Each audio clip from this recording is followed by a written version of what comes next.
Bem, pessoal, vamos de BTC no fim de tarde dessa quinta-feira, 26 de maio. Agora na Espanha, 21 horas e 10 minutos, no Brasil, 16 e 10 da tarde. A gente basicamente fez a mínima no auge da agulhada em 28.019 pela métrica da TradingView Binance. Ficou um martelinho, o corpo real desse candle vendedor voltou, fez retornar o corpo real para dentro do canal de Keltner, ou seja, basicamente ainda a gente segue ainda dentro do canal de Keltner, isso é bom. Desenhou um martelinho aqui no final, pode ter sido o final dessa história correcional, ou eventualmente pode formar um fundo duplo com aquela agulhada de 12 de maio. Então existe ainda essa possibilidade. Porém, é possível que isso aqui também tenha sido o final dessa história correcional. Aos trancos e barrancos, a gente segue fazendo fundos ascendentes e topos descendentes, ainda é uma figura triangular, e que pode se desdobrar numa explosão ascendente, como aqui foi uma figura triangular que redundou numa explosão ascendente. Pode ser que seja um repeteco dessa movimentação. Na nossa banda de VWAP mensal, a gente segue com a lower proporcional ao patamar daquela corretiva de junho, julho de 2021. Então, olhando assim em perspectiva aqui no gráfico diário, já já eu vou fazer essa análise no semanal. É possível que a BTC tenha feito agora então um grande W, vamos colocar assim.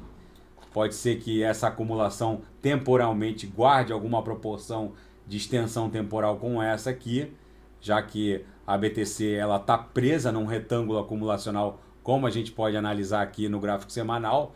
É bem possível que mesmo a gente se desdobrando em candles compradores, a gente fique pipocando entre 35, 37, voltando para 30, aprisionado num retângulo acumulacional até se desdobrar numa pernada ascendente em direção a 52. Pode ser que isso aqui demore algumas semanas, pode ser que o próximo candle no semanal já seja engolfado por esse candle dessa semana, que vai terminar provavelmente vendedor, e aí sim se desdobrar para testar a aresta superior desse retângulo. Pode ser que essa acumulação demore um pouco mais, mas em algum momento a gente vai se desdobrar para buscar esses topos aqui na faixa de 50, 52, que vai ser a estocada final dessa subonda 1.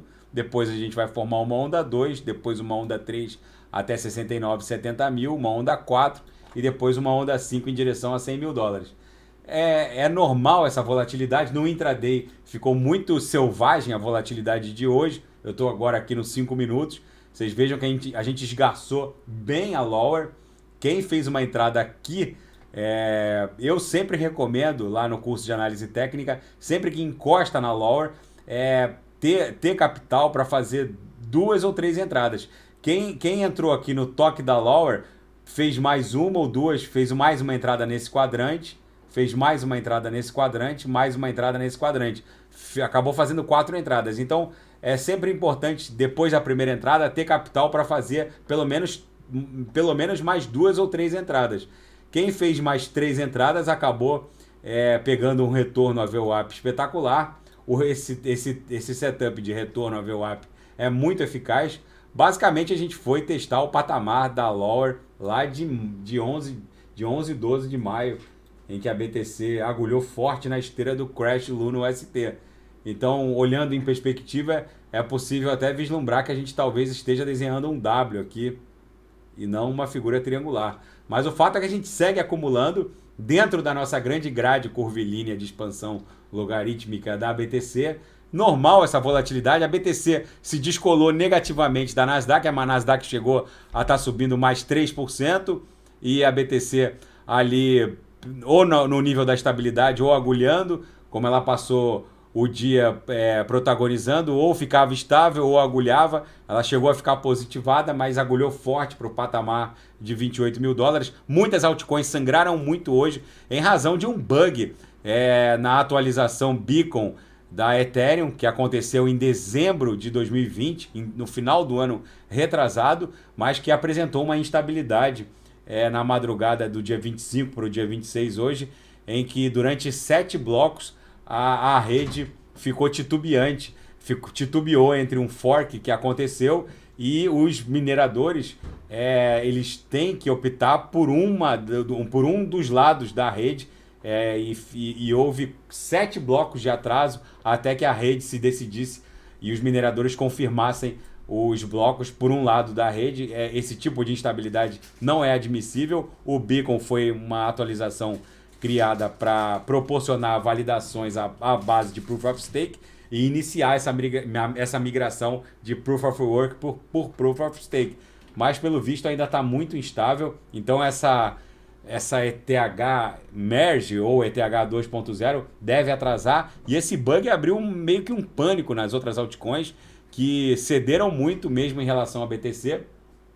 Na seara dos fatos, agora tem um artigo muito interessante na Zero Hedge dizendo que o Fed é o principal responsável por esse crash na economia norte-americana, que o Fed foi muito lento na reação, até o Banco Central brasileiro foi mais ágil que o Banco Central norte-americano, que a inflação está teimosamente alta e o petróleo está sendo impulsionado rapidamente em direção a $200 o barril, e que é justamente isso que vai pressionar a inflação, e que os aumentos sucessivos de 0,5 ponto percentual pelo Federal Reserve só vão fazer a economia norte-americana entrar num abismo recessivo e que não vai ser apaziguado por esse aumento na taxa de juros, porque a inflação não é uma inflação de demanda, e sim uma inflação que tem origem no colapso da oferta.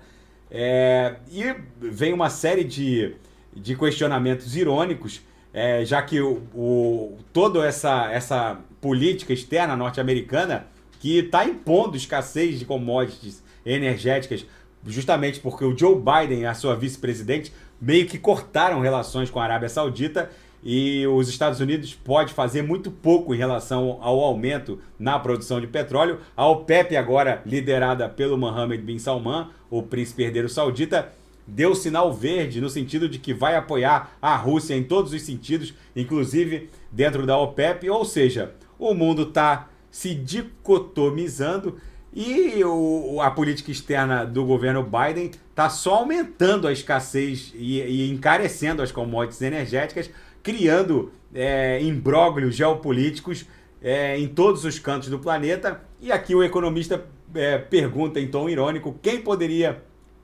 acreditar que é a própria administração Joe Biden que está empurrando o barril de petróleo a $200 o barril? Quem poderia ter previsto que transformar milho em combustível em solo americano levaria a uma escassez de alimentos? Quem poderia ter previsto que financiar uma guerra dentro da Ucrânia, e agora os Estados Unidos estão enviando $40 bilhões, postergando temporalmente esse conflito, causaria um colapso no fornecimento de trigo? Lembrando que a Ucrânia era uma das maiores exportadoras de trigo e foi colapsada a safra com a guerra. Como resultado, a inflação segue acelerando, o deflator do PIB enlouqueceu, e agora é bem provável que os Estados Unidos sejam empurrados numa mega recessão. Alguns economistas já dão conta de uma retração de 5% do PIB, com uma inflação acima de 8%. Ou seja, os Estados Unidos estão virando um país emergente. Agora, esse economista diz que os Estados Unidos está no mesmo patamar da Turquia em termos de controle de PIB versus inflação. Enfim, é nítido que a administração Joe Biden não está fazendo muito para apaziguar os ânimos, principalmente na Eurásia, né? Rússia, Índia e China. Agora o Joe Biden viajou para a China para ameaçar militarmente as forças chinesas em caso de invasão da ilha de Taiwan. Ou seja, nesse cenário apocalíptico, Mad Max, com o barril do petróleo subindo... Deixa eu ver o barril do petróleo hoje como é que tá.